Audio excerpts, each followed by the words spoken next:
What's good, these shows around here, the most woke, no joking, I'm back again with a brand new video, and I'm gonna keep it a bow, Berry Biscuit. I got a sneaky suspicion I'm about to get mad. I just know in my heart, in my soul, that I'm about to have a really bad time doing this video, but I gotta do it. Now, this is just recently, I think it was this morning, I don't know when this video is coming out, might be tomorrow, but just this morning, the NFL released their post-NFL draft power rankings. And if you didn't see my other video, they released a different power rankings a few weeks ago. If you haven't seen that video, it'll be above my head right here. I talked about what my thoughts are on those power rankings when they did those like a month ago, maybe a few weeks ago. But since the draft, they released a new set of power rankings, and I just know in my heart, we're not going to get the respect that we deserve. I just know in my heart there's going to be at least 3 or 4 teams ahead of us that were bad last year. They're just going to say, you know what, based off their name, based off what we saw from them, from one big name player on their team, we're going to go ahead and we're going to put them above the Panthers because they're a small market. And honestly, I'll be real with y'all, bro. I'll be real with y'all. Maybe y'all have to understand this. People do not care about the Panthers. Unless you're a Panthers fan or in the Panthers market, or unless you're a big fan of Cam Newton or Luke, I mean, to a certain degree, but people, NFL fans in general, don't care about the Panthers except for Cam Newton. And it's sad because we're a talented team, but we're just in a small market, and these publications and these news outlets and these sports outlets, they don't cover us the way that we should. We went 11-5 last year. They don't cover us the way that we deserve. We're always underdogs. Even when we went 15-1, we were the worst undefeated team up until we were the only undefeated team, and then they were running stories saying that we're the worst undefeated team of all time. So I mean, this is how it's gonna go, bro. But I have a small hope. I have a small hope in my heart. Deep in my heart, I have a small hope that maybe we might get a little respect. Now, this is NFL.com, not Bleacher Report, and Bleacher Report is known to have some super hot takes. I started calling them Glasses, Jacket, Shirt Report because they got some super hot takes. But let's go straight down to PIP. Hope I can get some kind of love here. NFL Power Rankings. Giants climb after 2018 draft. Bills drop. Who cares? They're not going to be good next year. Giants should got a quarterback. Y'all need Saquon. Y'all need a quarterback in the O-line. But anyway, number 1, we see the Eagles. That makes sense. I'm not mad at that. They won a Super Bowl, and they got some good pieces. They got Dallas Goedert, a good tight end. So that'll be good for them. The Rams came up. Look, the Rams, they won free agency. It don't matter what you think about them. I mean, they got Ndamukong Suh and Brandon Cooks in free agency. So I mean, what do you want? They could have given away all their picks next year for this year for double the picks next year and still be at number 2 right here. I mean, Jared Goff better have a year. You don't really replace Sammy Watkins, but Brandon Cooks, he gonna be that guy. The Pats, you can never count the Pats out. They did some work. I don't think I did a video on Braxton Berrios, but I think I meant to. I just didn't do it. He's not a bad pick in the later rounds. Sony Michel, my guy. Y'all know about Sony Michel. He's a big guy. He'll do work for them. In that system with running backs being receivers and runners, they'll dump down machines. They'll work for them. The Jags, I respect the Jags a lot. They deserve this 4th spot. Honestly, I put the Jags above the Patriots. Honestly, I put the Jags above the Patriots. They should be 3, but I have a little bit more respect for Blake Bortles now. Not a lot, but I have a little bit more respect for him now, and they'll be a good team this year with that hog wild defense. I don't know why I said hog wild. That's a weird word to say.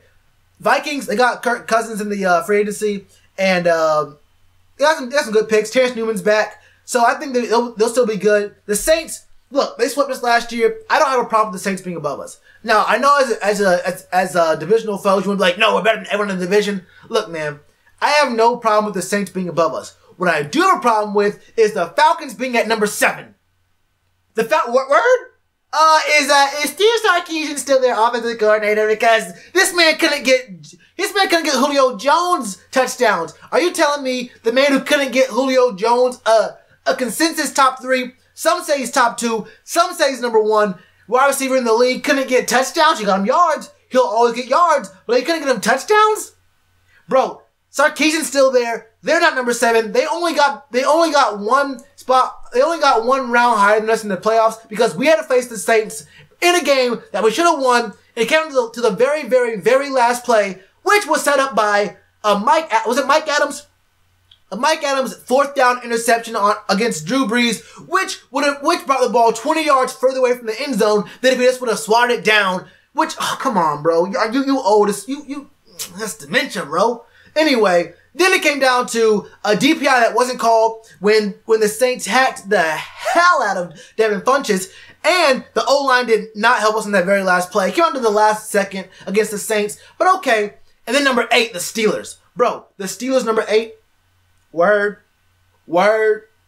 You telling me that the Steelers in a weaker conference with an offense that includes Ben Roethlisberger, Antonio Brown, and Le'Veon Bell, you can't get more production out of that in a weaker AFC conference? The Steelers are only, I don't know how to say they're not only good, but bro, for what they have, for the talent they have, the top running back in the whole league, maybe you can talk about that man from St. Louis. Actually, it's LA now, but I'm talking about Todd Gurley. He might be number 1, but you also have Antonio Brown there, and you have a Hall of Fame quarterback in Ben Roethlisberger, and you can't do better than what they've been doing. Come on now, bro. You number 8 and number 9.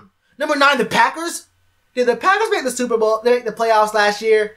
What did the Packers? When Aaron Rodgers came back last year and they had to face us? Didn't they lose? Didn't everyone say Aaron Rodgers is out for blood? He been out the league for a little bit, and he's ready to play. He's ready they're in win now mode because they weren't in the playoff hunt. They had to win like all but one game in the season to make the playoffs. Didn't everyone pick against us, and they still lost that game? Okay. And we're number 10. We're number 10 below the Steelers and the Packers.